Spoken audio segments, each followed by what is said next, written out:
Hello everyone, एक बार फिर से आप सभी का स्वागत है मेरी इस नई वीडियो में, जिसमें हम आज बात करेंगे इवनिंग स्टार कैंडलस्टिक पैटर्न के बारे में।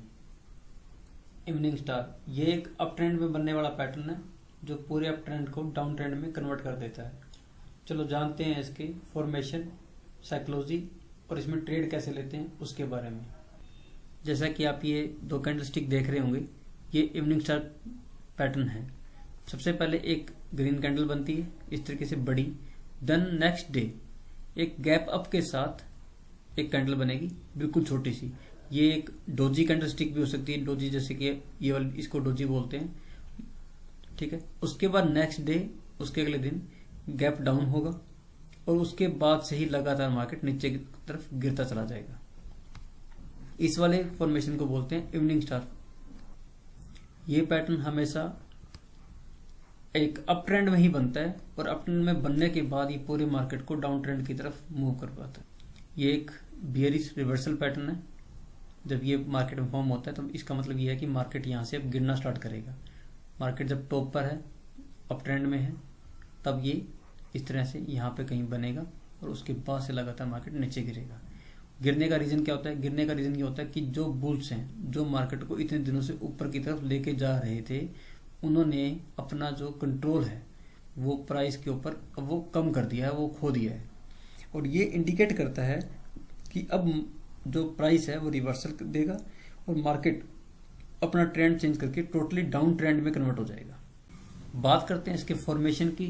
तो जैसे हमने सारे कैंडलस्टिक पैटर्न को समझा है, हमारी फॉर्मेशन का, हमारे समझने का एक ही तरीका है कि किसी भी पैटर्न में जो भी पैटर्न बनेगा उसके पीछे मिनिमम 20 कैंडल का जो रूल है वो हर कैंडलस्टिक पैटर्न में हम फॉलो करते हैं।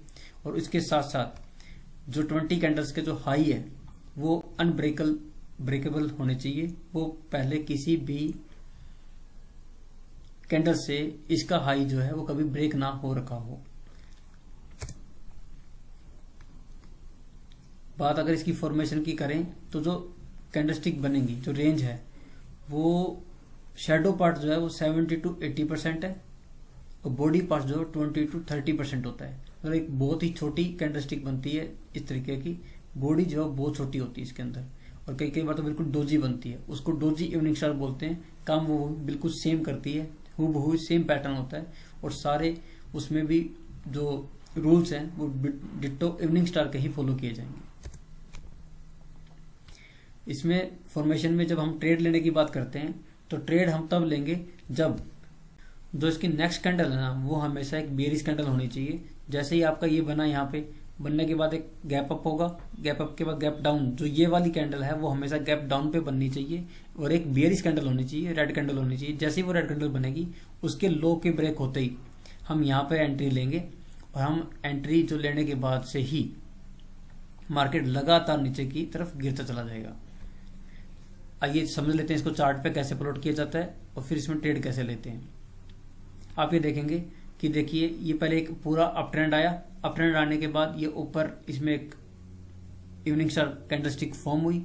नेक्स्ट कैंडल जिसको हम कंफर्मेशन कैंडल बोलते हैं, जो कि एक बेयरिश कैंडल होना जरूरी था, बेयरिश कैंडल बनती है। इसके लो पे हमने एंट्री ली और लगातार ये नीचे गिरा और हम इसमें अच्छा प्रॉफिट राइड करेंगे अपना। बात करते हैं इसके स्टॉप लॉस की। तो जो इवनिंग स्टार का जो टॉप होता है यही हमारा स्टॉप लॉस होता है। अगर ये मार्केट यहाँ नीचे आने की बजाय अगर मान लो ये ऊपर की तरफ चला जाता तो हम यहाँ अपना स्टॉप लॉस बुक करते। एक और चार्ट देख लेते हैं इसी के साथ साथ। ये भी सेम इवनिंग स्टार इस तरह से बना, ठीक है। उसके बाद में नेक्स्ट कैंडल, इसके लो पे हम एंट्री लेंगे जो कि हमारी कंफर्मेशन कैंडल है और ये लगातार उसके बाद डाउन ट्रेंड में ही ट्रेड कर रहा है। उससे पहले ये हमारा पूरा अप ट्रेंड था। रूल हमारे क्या थे? 20 कैंडल होनी चाहिए, जो कि ऑलरेडी बहुत ज़्यादा कैंडल है। कंफर्मेशन कैंडल वो भी फुलफिल है और इसका हाई जो है वो कहीं भी ब्रेक नहीं हो रखा, ये भी हमारा फुलफिल है। तो इसमें हम ट्रेड लेंगे। अब होता है क्या है कि ये इवनिंग स्टार जो पैटर्न है ये मार्केट में बहुत ज़्यादा देखने को मिलता है। तो हम कई बार कन्फ्यूजन में गलत पैटर्न में एंट्री ले लेते हैं कि क्योंकि इसके जो तीनों रूल है ना वो हर बार फुलफिल नहीं हो रहे होते, और नहीं हो रहे हम फिर भी ट्रेड ले लेते हैं तो हमारा लॉस हो जाता है। मैं आपको कुछ रॉन्ग पैटर्न दिखाता हूं कि कैसे हम उसमें ट्रेड लेके फंस सकते थे। ये देखिए, आपने ये देखा पहले इतना अच्छा इवनिंग स्टार बना, कैप अप, गैप डाउन, दोनों इसके अंदर है। लेकिन अगर आप बात करें 20 कैंडल की तो क्या इसमें है? नहीं है। क्या इसके हाई ब्रेक की बात करें तो वो भी रूल इसने फॉलो नहीं किया। नेक्स्ट कैंडल कौन सी, जो हमारी कंफर्मेशन कैंडल थी वो बेयरिश कैंडल होनी चाहिए थी, वो भी नहीं बनी। तो इसमें हर कोई भी रूल फॉलो नहीं हुआ सिवाय इसके अच्छी फॉर्मेशन के। फॉर्मेशन बस अच्छी थी, बाकी जो हमारी कंडीशंस थी वो कोई भी फॉलो नहीं हुई। इस कारण से ये नीचे गिरने की बजाय ये वापस ऊपर चला गया। ऐसे ही आप इधर देखेंगे, इसके अंदर भी सेम चीजें हैं। डिट्टो वैसे ही गैप अप हुआ, गैप डाउन हुआ, नेक्स्ट कैंडल कंफर्मेशन कैंडल बनी, सब कुछ ठीक था बिल्कुल। इसके तो तीनों के तीनों रूल फॉलो हुए हमारे। कौन कौन से? पहला रूल, हमारी कंडीशन क्या थी कि अप ट्रेंड होना चाहिए, ये अप ट्रेंड ही है। अप ट्रेंड के बाद दूसरा हमारा ये था कि इसमें जो 20 कैंडल्स हैं वो हाई ब्रेक ना करे। तो आप देखोगे कहीं पे भी हाई ब्रेक नहीं हुआ, इस जोन में कोई भी कैंडल नहीं आई। इसके साथ साथ आप ये भी देखो कि जो थर्ड कैंडल है वो हमारी बेयरिश कैंडल होनी चाहिए, तो वो भी रूल फॉलो हुआ है। बट हमें ट्रेड कब लेनी थी? हमें ट्रेड लेनी थी जब इसका जो थर्ड कैंडल का लो टूट जाएगा। बट आप देखोगे कि फोर्थ कैंडल या फिफ्थ कैंडल या किसी भी कैंडल ने इसके लो को ब्रेक नहीं किया। जब तक इसके लो को ब्रेक नहीं करेंगे हम एंट्री नहीं लेंगे। अगर किसी ने यहाँ पे पहले ही बीच में किसी ने एंट्री ले ली रेड कैंडल देख करके तो वो लॉस में गया है, और उसके अलावा उसमें कुछ नहीं हुआ। लॉस उसको यहाँ बुक करना होगा, यहाँ पे उसका स्टॉप लॉस लग गया। हमारी तो एंट्री ही नहीं बनी, क्योंकि एंट्री तब बनती अगर ये कैंडल यहां तक कहीं होती तो। आई होप आपको समझ में आया होगा। मिलते हैं नेक्स्ट वीडियो में। Thank you.